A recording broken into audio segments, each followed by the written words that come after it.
un podcast de Cooperativa.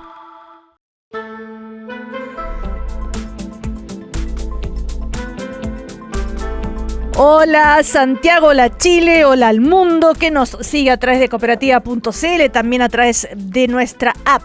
Este primer café de jueves 13 de agosto, como siempre los jueves dedicado a la economía, estamos con las economistas Macarena García, economista senior de Libertad y Desarrollo, Alejandro Mico, académico de la Facultad de Economía y Negocios de la Universidad de Chile, Gustavo Díaz, economista del Instituto Libertad, que es el Centro de Pensamiento de Renovación Nacional, y con Luis Eduardo Escobar, director de la Fundación Chile 21, consultor independiente. Con ellos, con ella, entonces conversamos en este primer café. Estás escuchando el podcast de El Primer Café, una presentación de cooperativapodcast.cl. Hola, ¿cómo están? Muy buenos días. Bueno, hoy un día importante para el gobierno, para el ministro Quirós, para el país, digamos, ¿no? Porque el Tribunal Constitucional va a resolver uno de los aspectos, o dos de los aspectos de la mega reforma que tantas veces hemos comentado acá en el primer café y que ya ayer se escucharon un montón de personas a favor y en contra del tema de la invariabilidad tributaria y el régimen de indemnización asociado a la eventual anulación judicial de resoluciones de calificación ambiental. Son los dos aspectos que se presentaron como ante el Tribunal Constitucional. Vamos a ver qué decide el Tribunal Constitucional sobre aquello. Partamos por esto de la invariabilidad tributaria, lo hemos conversado muchísimas veces, ¿verdad? Quería solamente a manera de resumen, Luis Eduardo Escobar, a ver qué significa esto concretamente, si podrías explicar así didácticamente, no sé si estás a favor o en contra, ¿qué consecuencias concretas puede tener para la economía de un país o por qué es tan importante para el gobierno dentro de la mega reforma que esto exista? Y por qué también quería preguntarte, desde la ANEF también se han manifestado en contra diciendo que congela discusiones presupuestarias a futuro. A ver si nos puedes ilustrar sobre esto, según tu punto de vista. Bueno, buenos días a todos, buenos días Cecilia, muchas gracias por la invitación.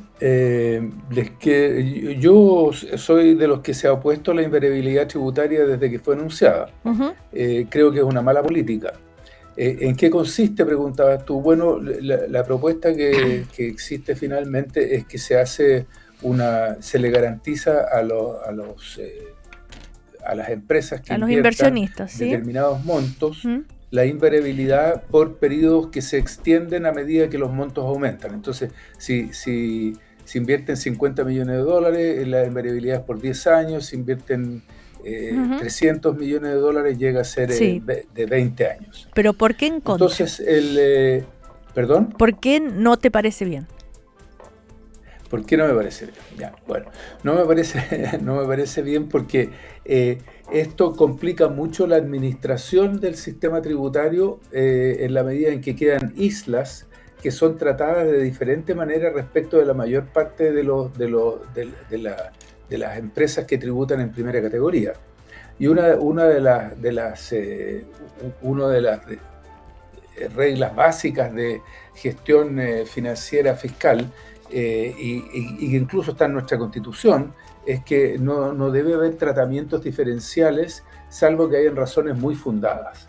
Y invertir es parte del ADN de las empresas, es la única forma en que crecen, en que se mantienen vitales y que permanecen competitivas. En consecuencia, empezar a tratarlas de manera diferencial según los montos que inviertan me parece una discriminación que no tiene ninguna justificación.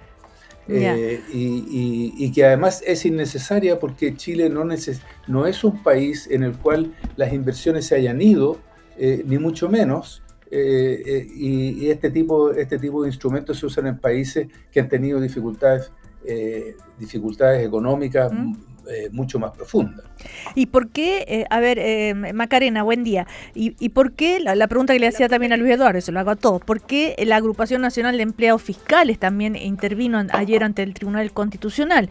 Y entre otras cosas, ¿no es cierto?, dice que congelaría futuras discusiones presupuestarias, por ejemplo. Bueno, buenos días, muchas gracias por la invitación. La verdad es que yo no entiendo, es un tema obviamente que es de interés general. Yo entiendo que todos pueden tener interés para mostrar, o sea, pueden participar y mostrar sus intereses, particularmente porque ellos participaron en la discusión, no lo tengo claro, porque tan afectados como podríamos estar todo el resto, digamos. Ahora, lo que sí yo aclararía aquí que hoy día efectivamente lo que no permite la Constitución es que haya discriminación arbitraria, pero hoy día, por ejemplo, el tema tributario sí hay discriminación fundada, como por ejemplo sería la tasa de impuesto que pagan las grandes empresas versus las chicas. Ahí tenemos una tasa de impuesto diferenciada por tamaño de empresa. Algunos podrán considerar que no fundada y otros podrán considerar que sí es fundada, pero ya hay, o sea, la Constitución no nos dice que todos los impuestos tienen que ser iguales para todos, sino que tiene que haber una justificación fundada. Entonces la pregunta es si es fundado o no. Y eso yo entiendo que es lo que está en discusión. Para el gobierno, para mí también, así como Luis Eduardo dice que él no está a favor, yo sí estoy a favor porque yo encuentro que sí hay fundamentos para hacer una separación en la inversión, dado que necesitamos rápidamente que sea un país que vuelva a invertir o que invierta más. Nadie dice que no se invierte, pero obviamente no estamos invirtiendo en la cantidad ni en los sectores que necesitamos. Ahora entonces por lo mismo, pero no entiendo por qué los empleados fiscales ellos en Porque particular dice se asistieron. Claro, que Perdón, pero hacia adelante, a ver. Voy a decir textual, limita inconstitucionalmente No. la potestad legislativa en futuras discusiones presupuestarias. No, porque futuramente así como se acabó el DL600 y no hubo ni un problema, pero las empresas que ya estaban bajo ese régimen siguen bajo ese régimen porque es un contrato. Pero todas las nuevas empresas tienen otro régimen. O sea, eso no ha cambiado. Y el día de mañana, si no nos gusta la invariabilidad, si queremos subirla, bajarla, cambiar los años, lo podemos hacer y el Congreso tiene todo el derecho y la libertad de hacerlo. Eso no restringe hacia adelante las futuras leyes. Lo que pasa es que las empresas que quedan bajo esta cobertura se mantienen en el tiempo a menos que se quieran salir libremente, digamos. A ver, Alejandro Mico, buen día. Yo creo que no estaba de acuerdo, creo que era un poco innecesario, puede poner en jaque, un poco entiendo la postura de los empleados fiscales, es decir, que esto limita un poco la capacidad de recaudación futura, puesto que algunas empresas estarían con un nivel de tasa más bajo, no se puede subir. Creo que más allá de ese punto, creo que era un poco como lo dijo Luis Eduardo Escobar, creo que no era necesario en un Chile como hoy día. Recordemos que el DL600 se hace el año 75, después de un golpe de Estado, después de una crisis donde el PIB cae como el 10%, 15%, en medio de turbulencias mundiales. Entonces es una situación completamente distinta, con una institucionalidad completamente quebrada. Sí. Ahora Chile no está en esa situación, creo que no era necesario ponerlo. Ahora, creo que el punto por último, algo se mejoró con el tema, primero, que este seguro tuviera algún costo, quizás el costo no es muy alto, pero algún costo se le puso finalmente con las indicaciones que fueron forzadas por la oposición en su momento. Creo que eso era un punto mínimo a tener, y que también se empezaron a poner restricciones. Los plazos iniciales eran 50 millones de dólares, era bastante poco monto de inversión para una invariabilidad que podía ser bastante larga, por lo tanto, raya para la suma. Creo que no era una política que yo hubiera impulsado. Creo que tal cual como quedó ahora es algo mejor de cómo se ingresó. Y ahora el tema constitucional, bueno, no soy abogado constitucionalista. Efectivamente la Constitución lo que dice es que no pueden haber diferenciaciones arbitrarias. Ahora no sé cómo lo argumentarán los abogados, pero en términos económicos. Eso, en términos económicos. En términos económicos creo que no era una medida que una cosa es que no sea mucha justificación. Pero una cosa es que no sea necesario, otra cosa es que pueda generar tener algún efecto negativo para la economía. Es que finalmente el tema de en una economía al final del día, ¿para qué poner esta restricción que te quita ciertos niveles de liquidez? ¿Qué pasa si a futuro un próximo gobierno quiere aumentar la recaudación y pongamos, para hacer el caso extremo, no sé, el 99% de las empresas se acogieron a esto tienes incapacidad de subir la carga tributaria. Ahora no sé cuántos van a ser los montos, este es un ejemplo extremo. Creo que no era necesario, creo que la institucionalidad del país había demostrado que este no es realmente el principal problema. Creo que pone ciertas amarras. Inicialmente, más encima, era completamente gratuito, era un tema de una seguridad, un seguro que no tenía costo, al menos ahora tiene un cierto costo. Veamos cuántas empresas la van a tomar también al final del día. Pero creo que no era el tema, ya pasó. Tampoco es una cosa que creo desde mi perspectiva va a hundir al país, no, para nada, tampoco. Creo que no era necesario simplemente, era necesario y bueno, creo que los otros temas hay otros temas de la capacidad de recaudación, de la reforma, las proyecciones de déficit son temas mucho más importantes, con mucha más importancia para el futuro económico. Entonces lo que va a decidir hoy el Tribunal Constitucional, es importante, ¿no es cierto?, porque por el tema de fondo, para quienes están en contra, para quienes están en favor, pero no es lo más importante dentro de la mega reforma, ¿no? Supongamos que el tribunal dice no, esto es inconstitucional, tampoco va a cambiar demasiado el diseño del gobierno con esta mega reforma, Gustavo Díaz. Sí, hola Cecilia, buen día y saludar también a los colegas presentes. Mira, yo creo que cuando definimos los criterios bajo los cuales se van a aplicar o implementar la medida, estamos quitando gran parte de la discrecionalidad que podría llevar a cabo una política como esta. Yo estoy a favor de la invariabilidad tributaria y creo que es una buena medida, creo que está bien pensada. Básicamente porque la inversión de gran escala requiere horizontes de largo plazo. Ya un proyecto minero, por ejemplo, o energético, recuperar la inversión después de 15 o 20 años. Y en ese contexto, si el Estado puede alterar unilateralmente las condiciones tributarias cada 4 años, el riesgo aumenta y probablemente va a disminuir la inversión. Entonces aquí no estamos hablando de que la invariabilidad tributaria sea un privilegio, ¿ya?, sino que es un instrumento destinado a corregir un problema real, que es la incertidumbre regulatoria. Y Chile ha tenido historia en este sentido. Tuvimos el Estatuto de Inversión Extranjera, existen los contratos de concesión de obras públicas, las concesiones mineras. Es decir, existe este mecanismo a nivel transversal. Tenemos distintos sistemas tributarios también. Está el régimen PYME, ¿no es cierto? Tenemos distintas otras herramientas e instrumentos, renta presunta. Y nadie ha salido diciendo que esto amenaza la democracia o esto amenaza la institucionalidad económica. No, esto existe, también existe en otros países y creo que son herramientas útiles que se tienen que aplicar, ¿ya? Como decía una colega ahí, esto no congela el sistema tributario en ningún caso. El Congreso sigue legislando y tendrá que ejercer sus atribuciones cuando corresponda. Luis Eduardo, ¿algo más que agregar a los argumentos de Gustavo? Sí, solo decir que efectivamente no congela el sistema tributario que quede.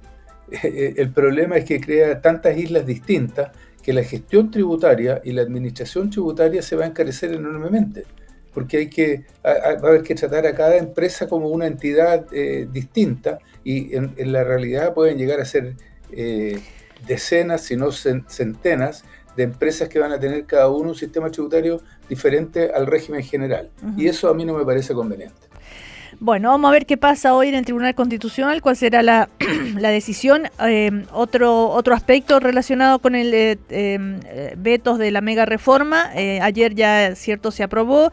El ministro Quirós está muy satisfecho con el tema del el anatocismo, el cobro de interés sobre interés, el denominado olvido financiero y también el pago a 30 días a las pymes por parte del Estado.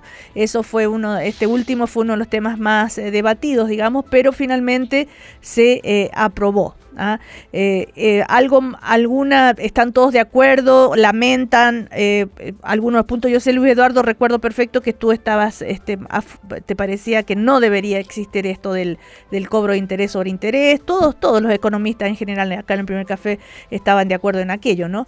El pago a 30 días a las pymes por parte del Estado también había a favor, en contra, pero no era así algo tan polémico, ¿o sí, Macarena? No, yo creo que la parte técnica estaba relativamente de acuerdo Incluso lo de las pymes, incluso las mismas pymes pidieron que se eliminara, que el gobierno hiciera algo para eliminar la medida contra los 30 días, porque los problemas que las pymes tienen no se solucionaba a través de la moción que se aprobó. Uh-huh. Así que técnicamente yo creo que no había mucho que aclarar. Si el tema aquí era más bien político, uno cuando escuchaba, ¿cierto?, la discusión, eran siempre argumentos más bien políticos de lado y lado, pero técnicamente, por lo menos yo creo, estamos tranquilos de que se aprobaron los vetos que tenían que aprobarse. Uh-huh. Fueron buenas noticias. Fueron buenas noticias. ¿Para ti, Alejandro, también? Sí, creo que los temas eran complejidades que no tenían mucho, que simplemente iban a poner más trabas a la economía sin beneficiar mucho. Así que por ese lado creo que es una buena noticia que se hayan aprobado. Solamente un punto volviendo al tema anterior y quizás quiero reafirmar lo que estaba diciendo Eduardo Escobar. Me parece aquí el tema de que claramente esto tener múltiples sistemas para empresa, a nivel de empresa, porque se van congelando en el momento que se firma el acuerdo de la inversión, complejiza la tramitación, y aquí me da un poco muchas veces se habla desde la otra vereda de que era la complejidad del sistema tributario. Esto lo complejiza muchísimo más y no tiene mucha... No sé si tiene mucha impacto positivo, pero sí complejiza, y es un tema que Luis Eduardo lo pone sobre la mesa, y creo que es importante, que eran unas razones también por las cuales yo no estaba muy de acuerdo. No creo que tenía muchos beneficios y sí generaba más complejidades en un momento que la invariabilidad, el tema principal en las inversiones, creo que existe cierto consenso, está en el tema de todos los permisos, en la complejidad con que está actuando el Estado, en la rapidez con que está reaccionando a muchas cosas, y esto le pone alguna más pega, más complejidad al Estado. Entonces, por ese lado tampoco es un punto importante que no lo había mencionado, por eso lo quería recalcar. Bueno, simplemente eso. Digamos que el tema de la mega reforma está cerrando prácticamente, ¿no es cierto?, la historia, ¿no? Vamos a ver después cuando se empiece a aplicar.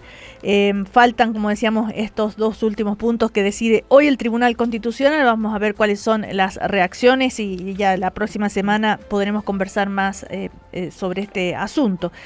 Hay otros temas interesantes también. Ayer la participación del embajador chino en Chile, en un seminario que hizo la SOFOFA, donde llamó al país a protegerse de la injerencia externa que limite las inversiones en el país. Dijo que el mundo se ve asediado por una creciente desglobalización y el proteccionismo. Sin decirlo directamente, eran críticas veladas hacia la política de Estados Unidos, ¿verdad? No sé si leyeron las declaraciones del embajador, pero vamos a volver al tema. Bueno, Chile, ¿qué tiene que hacer? Tiene que tratar de estar bien con las dos grandes potencias, bueno, en fin. Pero sobre esto de la desglobalización y proteccionismo que dice el embajador, ¿ustedes coinciden con que el mundo está asediado por esos dos aspectos, Gustavo? Sí, bueno, yo creo que no es novedoso hoy día que estamos viendo una especie de surgimiento de nuevas presiones proteccionistas en distintas partes del mundo. ¿Ya? Es algo bastante cíclico, ha pasado antes y seguramente va a seguir ocurriendo. Eso está instalado, ¿ya? Y lo que me parece relevante un poco de lo que dijo el embajador chino, ¿no?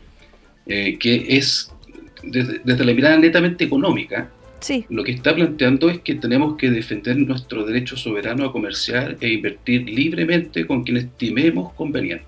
Y de esa perspectiva, no aceptar barreras arbitrarias impuestas por terceros países. En eso yo creo que yo estoy de acuerdo, al menos, ¿ya? Pero me parece que también hay otro tema importante, ¿ya? Hay una segunda lectura que podríamos realizar, ¿ya?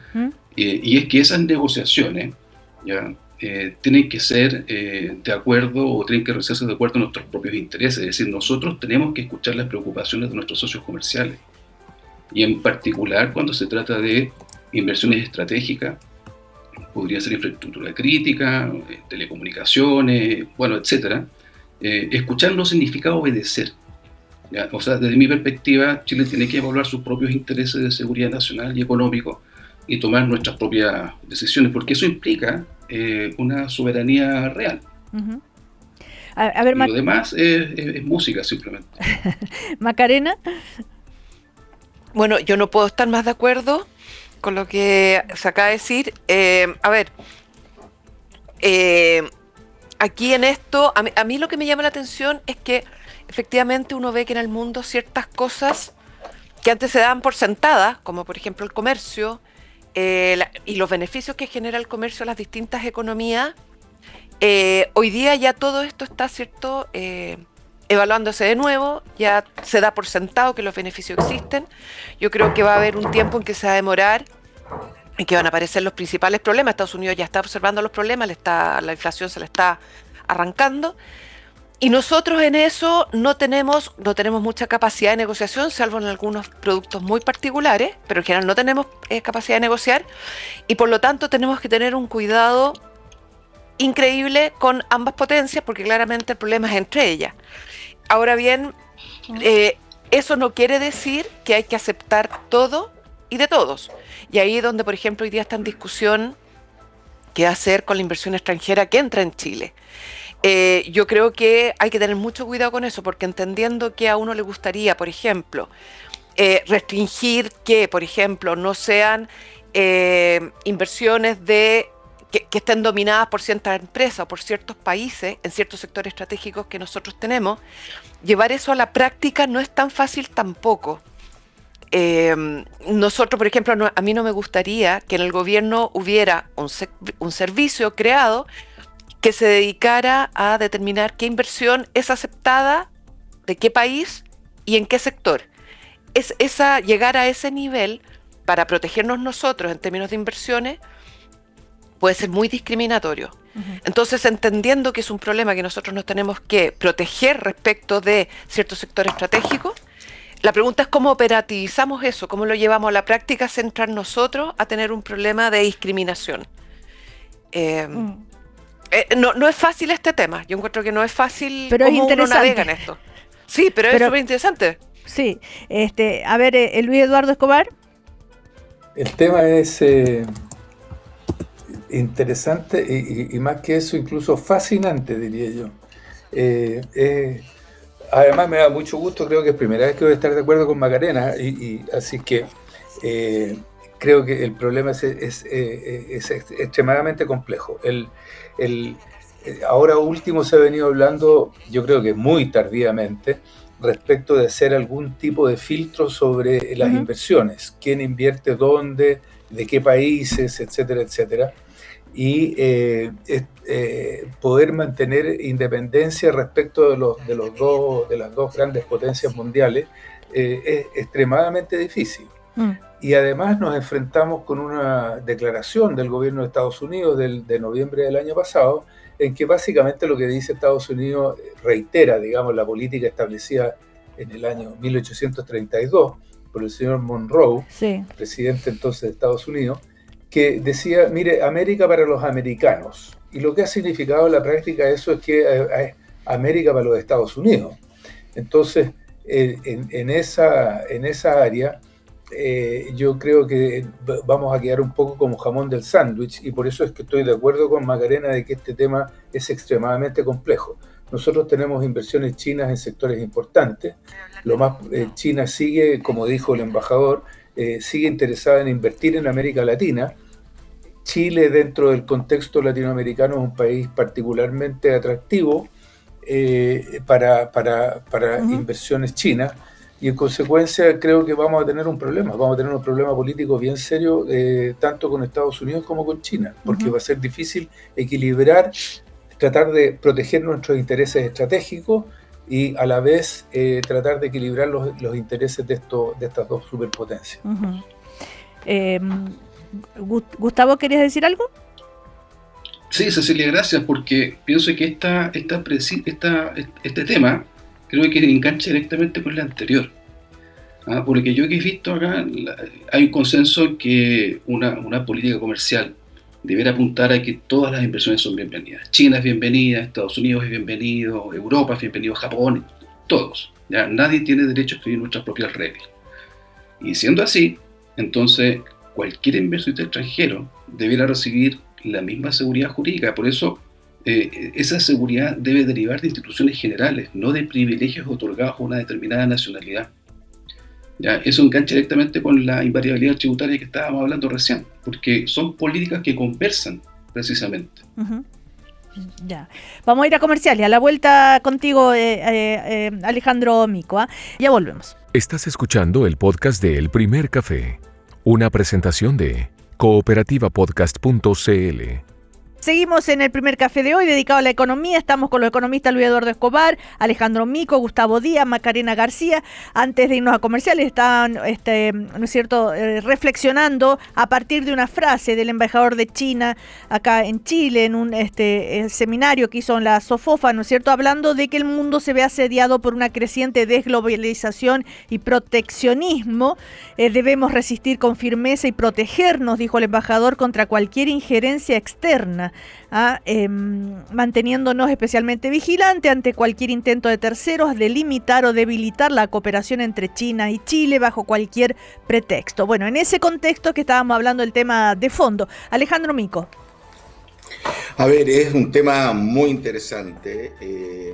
Creo que estamos en una situación, tanto el gobierno, pero también me da la impresión que mucho también la gente de oposición, con poca claridad de cómo actuar en esto. En el gobierno hemos visto, por ejemplo, cuando han salido algunos temas referentes a Estados Unidos, cómo han tenido distintas opiniones. Creo que es el momento de pensar más esto en forma de Estado como país. Hoy día escuchaba en la mañana, en la misma radio aquí en Cooperativa, cómo se planteaba la necesidad, quizás era el momento de hacer que el canciller llamara a los ex cancilleres para empezar a pensar esto como una política de Estado, porque la verdad es que aquí es bien compleja la situación, porque uno diría, este gobierno, uno diría que tiene más cercanía con Estados Unidos, pero bueno, le han pegado un portazo, que un portazo no al gobierno, sino que a todo el país también. Entonces, creo que es un tema que hay que pensarlo bastante, coordinarse bastante más y pensarlo bien. Si tú me preguntas a mí, la verdad, yo en un momento pensaba, tratemos de pasar lo más, sigamos apoyando lo multilateral, tratemos de pasar lo más piola posible, como se dice, pero la verdad es que esto nos está tocando la puerta ya, y muy fuertemente, este 12,5% de aranceles. ¡Wow! ¿Qué vamos a hacer? ¿Cómo reaccionamos? Y la verdad es que es un tema complejo a tomar y que tiene muchas implicancias económicas. Y en términos globales, sí creo que hay un retroceso a tener economías más cerradas. Creo que la política que está adoptando Estados Unidos, es verdad que hoy día con Trump ha sido mucho más fuerte, pero me cuesta pensar de que si hay un cambio de gobierno en Estados Unidos, vamos a volver exactamente a la situación anterior. Yo creo que esta idea de mayores niveles de proteccionismo a nivel mundial van a seguir, proteccionismo en términos que tengan no solamente finalidad económica, pero también finalidad, más geopolítica, van a seguir. Me da la impresión que nos estamos volviendo a acercar a lo que en algún momento fue esta especie de, no en tema de guerra fría, pero sí de una pelea soterrada entre las dos grandes potencias. ¿Y por qué se llegó a esta situación? ¿Por el crecimiento de China que le empezó a hacer, sombra a Estados Unidos? ¿Cómo es que se llegó? ¿Cómo es que el mundo llegó a esto? En eso, creo que es claramente eso. Es claramente que China hoy día es una potencia mundial, tiene el mismo PIB que Estados Unidos, tiene avances tecnológicos no tan altos como Estados Unidos, pero cercanos, es una potencia real y también ahora está mostrando que quiere también ser una potencia militar y está mostrando los dientes en eso. Entonces estamos en una situación que cada día más se parece a lo que fue en algún momento en la Guerra Fría, esta idea de los dos grandes bloques. Hasta ahora no con ese extremo, recordemos lo que era la economía cuando teníamos la Guerra Fría, el comercio era casi entre dos bloques en el mundo. Y teníamos mucho más conflictos declarados a nivel mundial. Pero sí se está dando algo de esto en términos comerciales. Chile ya ha sufrido un par de cosas y creo que va a seguir estando esta tensión y es muy importante estar muy claro en cómo debiésemos actuar siempre en este nuevo mundo. ¿Y hay otros países, otras regiones donde esto le puede estar pasando lo mismo y enfrentado al mismo dilema en América Latina, en Europa, Luis Eduardo? Sí, claro. De hecho, el arancel de 12,5 afecta a 66 países, creo que son. Sí.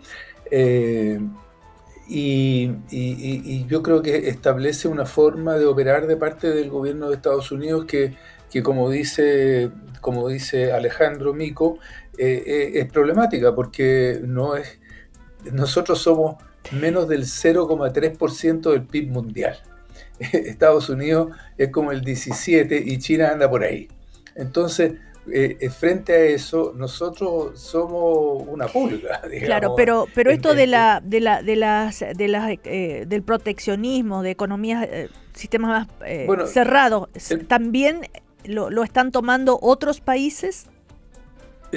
Sí, claro, yo creo que sí. O sea, están obligados a hacerlo, porque, por ejemplo, en Europa, una vez que Estados Unidos les impuso aranceles a ellos, entonces también ellos tuvieron que reaccionar para ver cómo protegen sus industrias. Ellos también han sufrido la competencia china últimamente, sobre todo en el sector automotriz, y que ha llevado a serios problemas incluso a la Mercedes-Benz, a Volkswagen, que han tenido que despedir gente, y en consecuencia están viendo cómo se protegen de la competencia manufacturera china. China se ha convertido en la fábrica del mundo y tiene una capacidad de producción y un nivel de precio que lo hace extremadamente competitivo y que en consecuencia le genera serios problemas de empleo y más generalmente de actividad económica a los países europeos y Estados Unidos, sobre todo, que son los que compiten en manufacturas con China. A nosotros, desde ese punto de vista, no nos ha afectado tanto, sí nos ha afectado, pero no tanto, porque somos grandes exportadores de materias primas y no de productos manufacturados. Entonces, nuestra competencia con China es mucho menor que la que enfrentan los grandes países industrializados. Recordemos que desde una ideología más de derecha extrema están en contra de la globalización, ¿verdad? Porque dice que la globalización, el globalismo, lo critican porque dice que por consecuencias como la pérdida de empleos locales, además de temas más sociales, la crisis de identidad nacional, en fin, y proponen un retorno al proteccionismo. ¿Eso tendrá algo que ver con esta derivada que estamos viviendo en el mundo de más gobiernos de ese color político, creen ustedes? Gustavo. Perdón, sí, Luis Eduardo. Sí, Luis Eduardo. Sí, yo quiero discrepar de tu frase inicial. No es un problema de la extrema derecha. Joe Biden hizo una ley que era una de las leyes más transformadoras de la economía norteamericana y que justamente lo que hacía era fortalecer el proteccionismo norteamericano frente a la competencia china. O sea, no es un problema solo de la derecha. Yo creo que hay gente también, como los demócratas en Estados Unidos, y grupos de centro y centroizquierda que hace muchos años, incluso destacados economistas europeos, que vienen diciendo, mire, ¿sabe qué más? No hay ningún país en el mundo que se haya desarrollado sobre la base de una economía abierta, salvo excepciones muy raras como Hong Kong y Singapur. Pero las grandes países industriales hoy día se construyeron todos bajo el proteccionismo y el desarrollo de políticas industriales para el desarrollo del sector industrial. O sea, no es exclusivamente de una postura desde la derecha más dura, que ellos no. Ya, eso quiere decir que también se puede dar con otras sensibilidades políticas. Macarena. A ver, un poco lo que yo decía antes. Yo creo que en general se da que hay ciertas cosas que se dan como dadas. Yo creo que en los beneficios que tiene el comercio, que los tiene, y sin duda, pero ojo, un comercio bajo las mismas reglas del juego. Y ahí es donde uno podría cuestionarse si, por ejemplo, China tiene las mismas reglas del juego que tiene el resto. Pero Pero si todos tenemos la misma regla del juego, si todos respondemos a las mismas normas, el comercio obviamente es beneficioso. Y yo creo que ¿qué es lo que ha pasado con el tiempo? Que esas cosas, esos beneficios, se da como por sentado, así como nosotros en su minuto pensamos que el crecimiento era lógico, que íbamos a crecer, por lo tanto podemos hacer lo que queramos, pero no importa porque igual vamos a crecer. Obviamente, cuando eso se pierde y cuando vemos que no crecemos, empezamos a preocuparnos de nuevo por lo mismo. Yo creo que esto es un ciclo en que hay algo de populismo, pero también creen que en el fondo los que se van a ver perjudicados son los otros, no los propios, y que los propios, por ejemplo, Estados Unidos o eventualmente otros países, van a ganar con este nivel de proteccionismo. Pero cuando los otros empiecen a reaccionar, que es lo que dice Luis Eduardo, que están reaccionando, todos van a empezar a ver que todos empiezan a perder. Por lo tanto, yo ahí confío en que cuando empiecen a ver las pérdidas que se generan, volvamos hacia atrás y empiecen a considerar de nuevo que el libre comercio era lo que había que tener. A todo esto solo una aclaración respecto a lo que dijo Luis Eduardo. No es la primera vez que coincidimos, hemos coincidido en otras cosas también. No, si los economistas se caracterizan por coincidir bastante, les diré. Sí. Bueno, el tema de la globalización, interesante. Entonces, la derivada que el cuestionamiento a la globalización desde el punto de vista de la economía, la derivada que puede ir siguiendo el mundo, ¿no? A propósito de las economías. Gustavo, ¿querías decir algo? Sí, gracias, Cecilia. Mira, solamente reforzar un punto. Yo pienso que la globalización es una tendencia que ya está instalada y que es muy difícil echar marcha atrás. Pero sí, va a haber ajustes, ¿ya? De alguna manera también pienso que la globalización nos pasó por el lado muy rápido y no estuvimos preparados para tomar mecanismos que pudieran canalizar las distintas fuerzas que se fueron generando. Y de esa perspectiva resurgen estos sentimientos proteccionistas. Y a mí no me extrañaría que de aquí a poco andar viéramos otros países que están tomando también medidas como las que estamos tomando nosotros acá en Chile. ¿Ya? Si bien tenemos que rechazar todas las presiones externas que pretenden de alguna manera determinar qué inversiones o qué herramientas estratégicas podemos tomar, hay que eliminar esa discrecionalidad. ¿Ya? Y tenemos que generar condiciones para que los inversionistas puedan saber bajo qué reglas van a tributar durante la vida de los proyectos. Y aquí lo engancho nuevamente con la invariabilidad tributaria. Por supuesto, porque desde mi perspectiva la invariabilidad tributaria es una forma de ejercer soberanía, ¿ya? Y de esa forma le permite al Estado comprometer reglas generales, confiables, para atraer capital de largo plazo. Yo creo que vamos a ver en los próximos años otros países que están siguiendo el mismo camino, porque de alguna manera permite protegerse frente a este proteccionismo discrecional, ¿ya? Y que parece ser al que nos retrotrae varias décadas en el pasado. Alejandro, ¿estás de acuerdo con lo que dice Gustavo? Yo creo que se está pasando un poco de largo y creo que el tema de la invariabilidad, no sé cuánto aporta a este tema de que el resto del mundo se está cerrando y nosotros podríamos cerrarnos igual.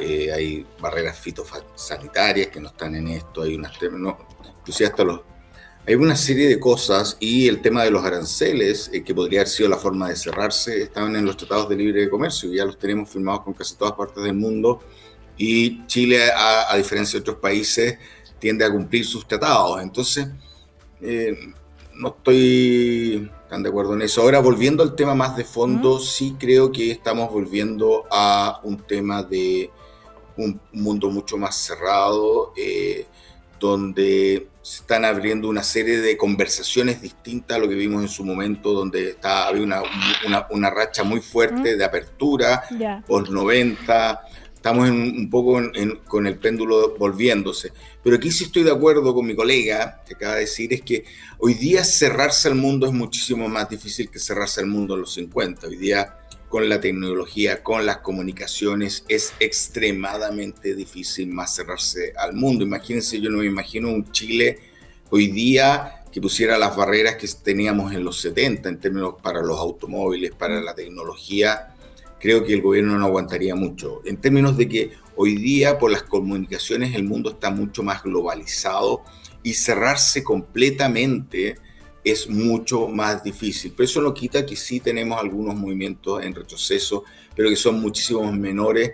La globalización es algo, tiendo a pensar que es irreversible a situaciones como las que vivimos antes, en los 50 o 40, ¿okay? Donde por cosas tecnológicas también estábamos menos integrados. Hoy día la integración de las telecomunicaciones es tal que hoy día, no sé, imaginarse hoy día, no sé, que tu hijo sin un celular Samsung o Apple, o valiendo 4 veces más de lo que vale por los aranceles. Creo que la presión por bajar los aranceles para tener acceso a todas estas nuevas tecnologías que estamos viendo, los consumidores están viendo hoy día en tiempo real en otras partes por internet, se hace muy, muy difícil volver a retroceder completamente. A propósito de esto, de las comunicaciones y todo lo demás, en cuanto a la economía a nivel ya de todos los países, y si lo podemos traer a Chile también, en la influencia de las grandes corporaciones tecnológicas, ¿no? Como, no sé, Google, Tesla, Nvidia, Amazon y todo lo que se viene en ese aspecto. Se habla poco del punto de vista de la economía,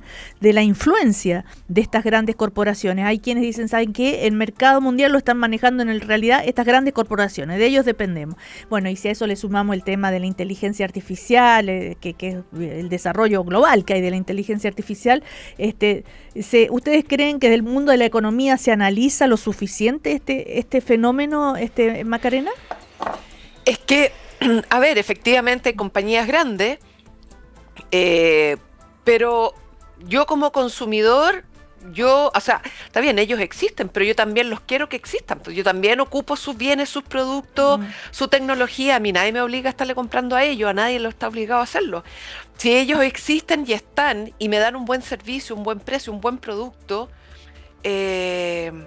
no veo cuál es el problema. Macarena. O sea, coexisten ellos porque nosotros dejamos que coexistan. Macarena, perdona, te tengo que interrumpir un poquito porque va a hablar el presidente de la República a propósito de esta operación Cancerbero allá en Talca, donde el traslado de reos de alta peligrosidad que se ha hecho. Muy buenos días. Escuchemos un poquito. Agradecer la presencia de los ministros de Estado, de nuestros subsecretarios, de las máximas autoridades de nuestras fuerzas policiales, porque este es un día histórico, donde podemos ver un nuevo esquema de cómo enfrentar el tema carcelario.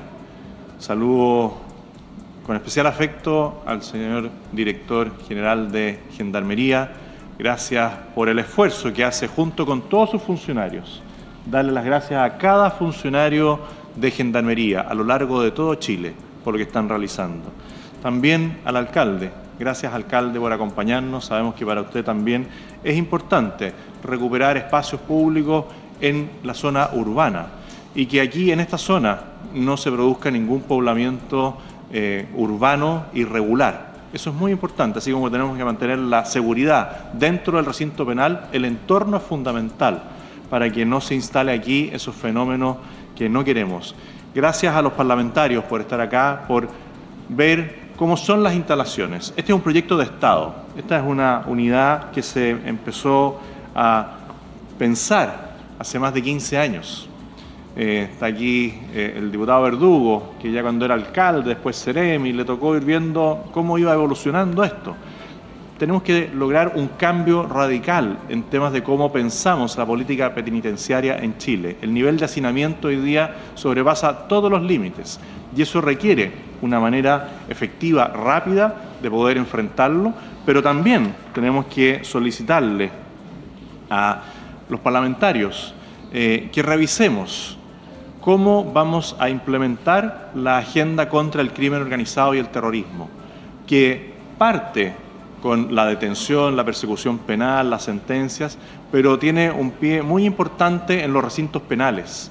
Pudimos ver las celdas de aislamiento, tenemos que ir viendo cómo algunas situaciones tienen que perfeccionarse de acuerdo al avance del crimen organizado y del terrorismo y que las medidas de control sean muy estrictas. Agradezco las iniciativas parlamentarias en temas de medidas de seguridad para los recintos penitenciarios, porque de larga data los parlamentarios también vienen señalando que los reos de alta peligrosidad tienen que tener uniforme, que no corresponde que reciban encomiendas, que las visitas tienen que ser a través de locutorios. Y eso es algo que hemos ido recogiendo de planteamientos de los distintos parlamentarios y de la experiencia que nos ha transmitido Gendarmería y las fuerzas policiales. Este es un trabajo conjunto que realizamos porque es parte de la agenda más importante que tienen los chilenos, que es la seguridad. Y no vamos a alcanzar la seguridad plena si es que no logramos recuperar el poder del Estado dentro de las cárceles. Y por eso yo les señalaba a los funcionarios que hoy día es un día histórico, porque a partir de hoy comienza un cambio de mano importante, de acuerdo a las mismas facultades que tiene hoy día Gendarmería, pero que tienen que ser revisadas desde el punto de vista legislativo para también poder avanzar en que esto se implemente en cada unidad de Chile. Se ha ido avanzando, como usted decía, en unidades para reos de alta compromiso delictual en distintas unidades penales, pero eso hay que mantenerlo. Y en eso los funcionarios son los más importantes. Para nosotros la institución es muy relevante, pero cada funcionario es de verdad muy importante y agradezco la vocación. También iremos viendo cómo es el tema de la formación, cómo es el tema de la respuesta que le da el Estado a cada funcionario, así como hemos avanzado, y le agradezco a los parlamentarios el avance que ha tenido el proyecto de ley de mejora para carabineros y de modernización para carabineros. Después vendrá el de la PDI y después estaremos discutiendo todo lo que es la ley orgánica de Gendarmerías de Chile. Bueno, el traslado a este recinto penal será un poblamiento total, pero el día de hoy van a ser trasladados a esta unidad cerca de 400 internos de distintas unidades penales que han sido registrados y segmentados de acuerdo a las Bueno, ahí están las palabras del presidente de la República en Talca, donde se está haciendo este traslado, ¿no es cierto?, de reos de alta peligrosidad. Esto es ya la llamada Operación Cancerbero. Amigos economistas, espérennos un ratito, vamos a ir a comerciales y a la vuelta ya el último bloque para seguir reflexionando sobre lo que estábamos conversando hace un momento atrás. Ya volvemos. Estás escuchando el podcast de El Primer Café, una presentación de cooperativapodcast.cl. Bueno, en medio de la actualidad, de las noticias del momento, de la contingencia, nosotros estábamos reflexionando sobre la marcha del mundo, sobre la economía, con Macarena García, Gustavo Díaz, Alejandro Mico, Luis Eduardo Escobar, como todos los jueves, con economistas. Estábamos hablando, ¿no es cierto?, de la globalización, de la marcha del mundo, del proteccionismo. Estábamos hablando de las grandes corporaciones, las gigantes y la influencia en la economía, de lo que se puede venir. Macarena estaba reflexionando sobre aquello, ¿verdad? Macarena, creo que había cerrado la idea, ya no recuerdo. Sí. No, sí, nada ya. Más que. Bueno, a ver, Luis Eduardo. Bueno, efectivamente la inteligencia artificial y el desarrollo de grandes data centers han generado empresas muy poderosas, una suerte de oligopolio en materia digital, que hay que mirar con cuidado, yo diría, no tanto por las consecuencias económicas directas, porque al parecer, por lo que yo he podido entender hasta ahora, hay bastante competencia entre ellos, y mientras haya competencia, van a competir por precio, van a competir por calidad, y no deberían afectar mayormente la economía mundial, salvo por el hecho de que están invirtiendo cantidades impresionantes de recursos en el desarrollo de las nuevas tecnologías y de la infraestructura necesaria para soportarlas. Entonces, yo diría que las consecuencias de todo esto tienen más que ver con el plano de la relación de las personas con la tecnología que su impacto directo sobre la economía. Por lo menos en una primera pasada yo me quedaría con eso. Ahora, ellos están enfrentando varias demandas antimonopolio, no solamente desde Europa, también incluso acá desde Chile, en algunos medios de comunicación, sobre este tema. Ahora, la capacidad que tienen ellos el monto de los capitales que reúnen entre ellos es altísimo, son altísimo. Una suma de dinero impresionante. Gustavo, ¿ya habías opinado sobre esto? No recuerdo. Pero muy breve, sí, muy breve, Cecilia, porque de alguna manera pienso que, siguiendo tu pregunta, ¿no? Es bueno que las multinacionales tengan influencia económica, ¿ya? Yo creo que no hay nada malo en eso, pero al mismo tiempo es malo que tengan capacidad para sustituir al Estado, a ver, ni siquiera sustituir, para condicionar las reglas del juego, ¿ya? Pienso que las multinacionales han aportado en el pasado y seguramente van a seguir aportando en términos de capital, que para un país pequeño como nosotros es muy difícil de generar en forma interna. Van a traer tecnología, conocimiento, la inteligencia artificial, los data centers, nos permiten llegar a mercados internacionales.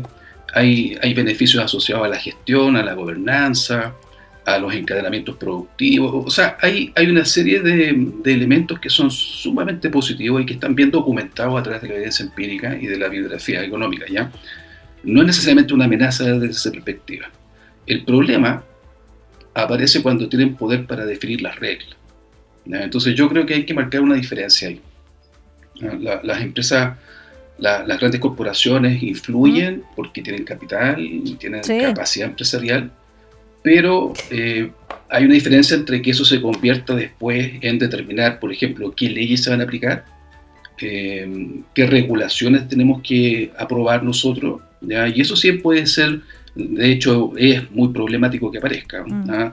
El lobby que está regulado, la captura del Estado por algunos agentes, las barreras de entrada que tú hablabas de los monopolios, ¿no es cierto?, la concentración económica, y ahí donde el Estado tiene que actuar. Pero no podemos caer en el error de decir que como las multinacionales tienen poder, entonces hay que limitar su influencia. ¿Ya? Nosotros estamos en un mercado global, competitivo, aparecen ciertas prácticas que no son deseables, el Estado tiene que aparecer también ahí para regular y corregir. Alejandro Mico.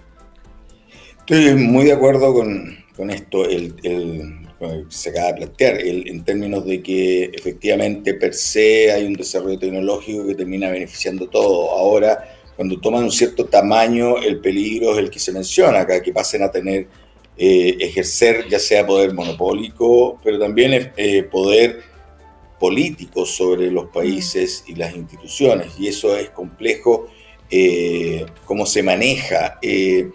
Como tú bien mencionaste, Cecilia, estas empresas en Europa han tenido una serie de casos con el Tribunal Antimonopolio, lo mismo que en Brasil, que nosotros también con el tema que salió en su momento respecto a la información, el derecho a propiedad.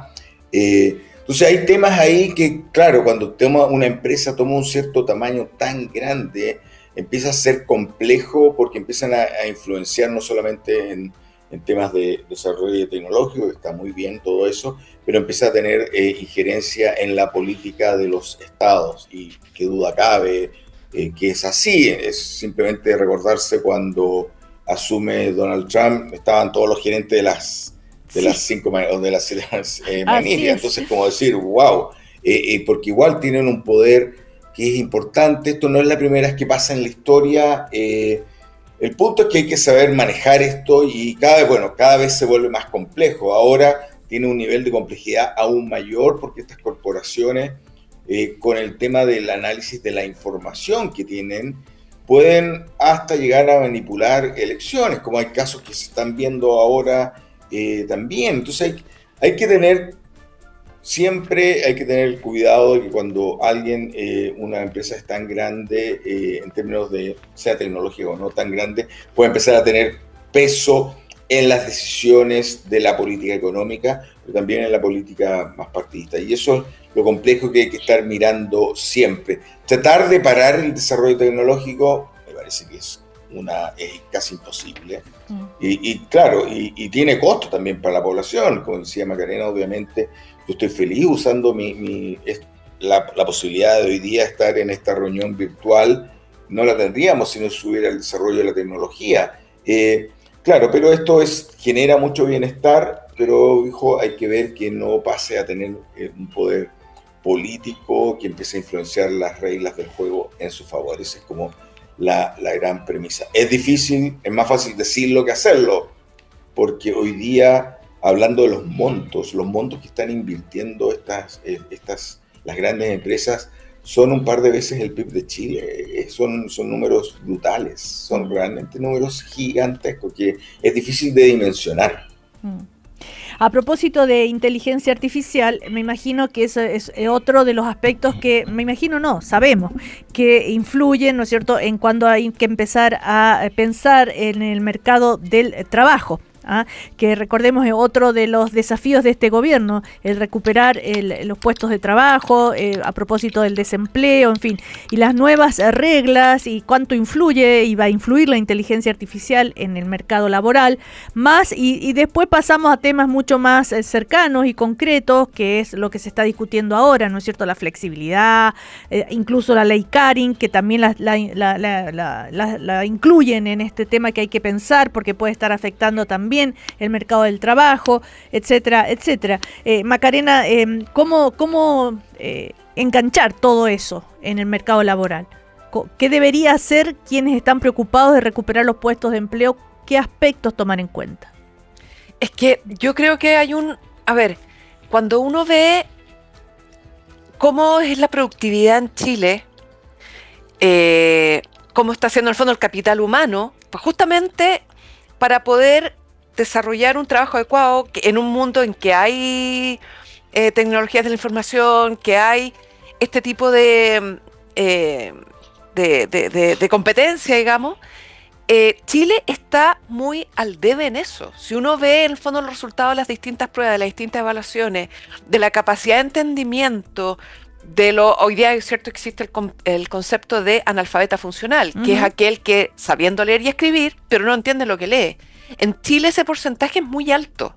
Entonces, si a eso le sumamos, en el fondo tenemos una fuerza laboral en que en parte importante no tiene las condiciones para tener una productividad elevada. Si a eso le sumamos que además tenemos toda esta otra competencia con la inteligencia artificial, veo que es una mezcla, es una receta muy mala. A mí me llama la atención, por ejemplo, respecto a algo que ya habíamos conversado, cuando uno escucha los argumentos de por qué, por ejemplo, había que prohibir el anatocismo, y dicen, bueno, es porque los salarios son bajos, porque ese en el fondo era el principal argumento, y por lo tanto la gente con salarios bajos se endeuda y no puede pagar. Pero la pregunta aquí es, ¿pero por qué los salarios son bajos? Uno no con eso se prohíbe el anatocismo, eso es vender el sofá de Donoto. La pregunta es, ¿qué le pasa a la gente, al mercado laboral, a los trabajadores que en el fondo no son capaces de competir y no tienen las competencias? Y yo en eso lamentablemente no veo que haya política, y esto lo veo en varios gobiernos, no estoy asignando la responsabilidad a nadie, pero no veo que se estén implementando las políticas en serio, adecuadas, entendiendo el problema que se nos viene con este sentido. Si hoy día yo tengo que contratar gente y además no tiene las competencias, me sale mucho más barato, fácil, sin problemas, sin ley Karin, sin acoso, contratar inteligencia artificial. O sea, estamos haciendo el caldo perfecto para tener mucho más problemas estructurales en el mercado laboral que lo que tenemos hoy día. ¿Y quién debería hacerse cargo de estos temas? Por ejemplo, Macarena dice, no se está poniendo atención a ese aspecto. Luis Eduardo. Bueno, a ver, en principio deberían ser los gobiernos, ¿no? Y como dice Macarena, esto se arrastra desde hace muchos años. Yo creo que de alguna manera todos los últimos gobiernos de los últimos 20 años, por lo menos, han tratado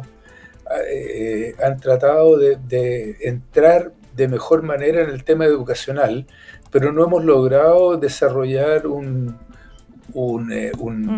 sistema o una institucionalidad que permita en realidad mejorar la calidad de la educación.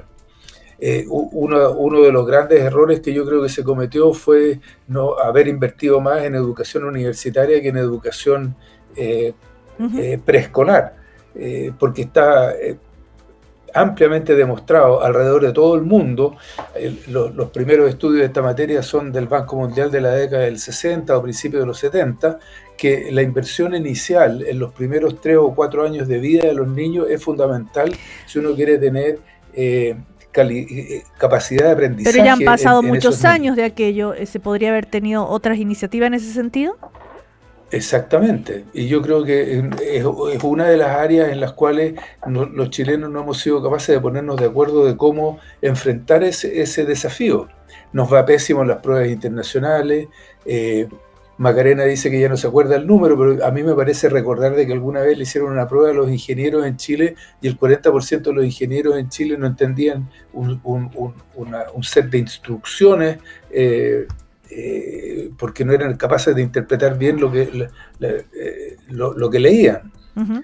En consecuencia, aquí tenemos un desafío bien grande. Ahora, dicho eso, creo que uno de los grandes desafíos que ha tenido el mundo es cuando hay cambios tecnológicos muy, muy importantes y que tienen que ver, por ejemplo, con lo que se ha llamado, dicen que hoy día vamos en la cuarta revolución industrial con esto de la tecnología de la información y la digitalización, y efectivamente va a cambiar y va a afectar profundamente el mercado laboral, y en eso hay poca claridad todavía sobre exactamente qué es lo que van a hacer. Han habido muchos estudios que dicen que el 30 o 40% de la gente podría perder su empleo, pero parece que no es tan así, y que hay labores en las cuales efectivamente, como dice Macarena, la gente es fácilmente reemplazable, que tiene que ver con las cosas más bien los trabajos más bien de escritorio. Uh-huh. Así es que ahí sí, efectivamente tenemos un serio problema y hay que y no hemos sido capaces de enfrentarlo. Alejandro Mico, algo decía una frase de Macarena, bueno, y todo lo que estamos conversando, ¿no? Hay personas que dicen, bueno, en Chile los trabajadores ganan poco, ¿ah? Y tiene que ver con la productividad, después lo ligaron con la educación, en fin. Pero si aterrizamos a quienes nos están escuchando, decir, bueno, a ver, ¿por qué yo estoy ganando poco? ¿Me van a echar la culpa a mí porque no estoy preparado, porque produzco poco? ¿Qué dirías tú? Hay varias cosas que se mezclan. Uno de ellos es la productividad como un todo, es cuánto un trabajador en la planta produce de bienes, ¿ok? Y eso se debe a varias cosas. Uno es el nivel de capital que hay en la planta. Si yo soy, no sé, pues si yo soy un agricultor y estoy trabajando con un arado, voy a producir mucho menos que si estoy con un tractor, ¿cierto? Y el arado atrás. Ahora, eso también. Y lo otro es cómo gestionamos ese trabajo, cómo es la organización de la firma. Ahora, dentro de condicionar a lo otro, el nivel de capital y el nivel que hay en la economía y la tecnología que tenemos acceso, está el tema del capital humano, que es efectivamente tenemos un problema en términos de capital humano. Es muy cierto esta idea de que muchas veces hay muchos test, la OCDE hace una encuesta a nivel de los trabajadores, preguntándole, haciéndole cosas bien simples, lea una instrucción y vea si entendió o no qué te decía la instrucción de una herramienta, y salimos bastante mal en eso. Entonces tenemos un tema de base de educación primaria, secundaria. Aquí quiero igual enfatizar lo que se ha dicho, la primaria la hemos dejado mucho de lado, hemos fortalecido mucho la terciaria, que estamos metiendo mucho dinero ahí, creo un poco en desmedro de la primaria, y eso es importante tratar de balancear. Segundo, hay un tema ahí que lo que sí creo que deberíamos avanzar, y espero que en este gobierno se avance, esta idea de modernizar el CENSE. Algo salió en la discusión de la mega reforma. Llevamos 20 años hablando de que nuestro sistema de capacitación para los trabajadores es deficiente, se gasta mucho dinero y no tiene muy buenos resultados. Y existe una serie de leyes, de propuestas de los gobiernos de la presidenta Bachelet, del presidente Piñera, que están ahí en el Congreso durmiendo el sueño de los justos, y ahí lo que termina pasando un poco es que políticamente es bien poco sexy, poca gente lo toma como algo que realmente haga que sea sexy políticamente. Entonces lo que uno ha pasado es que otros temas, negociación colectiva, salario mínimo, que son importantes cada uno por sí solo, pero este tema que es fundamental para poder seguir creciendo es algo que pareciera ser que es muy difícil que un político lo tome como una herramienta, como una bandera de lucha, y logre sacar adelante algo que llevamos 20 años y que existe mucho consenso respecto a pasos claros a seguir. En el encuentro que me tocó, la comisión que me tocó hace un poco estar participando, salió este tema y había una serie de cosas de cómo ir mejorando con cosas más simples y algo más estructural. Por favor, esto va a ser como Sala Cuna 2. quizás ya lleva más tiempo en el Congreso que la ley de Sala Cuna. Entonces, hay un tema ahí a mirar, y en lo concreto yo le diría, hagámosle un doble clic ahí al tema de capacitación, reasignemos las plata que se están mal utilizando ahí y que hay formas más eficientes de hacerlo, y hay bastante consenso. Bueno, hemos paseado por varios temas, se nos terminó el tiempo. Gracias Macarena García, Alejandro Mico, Gustavo Díaz, Luis Eduardo Escobar. Hasta la próxima. Que tengan un buen fin de semana también. Chao. Gracias. Chao. Saludos a todos.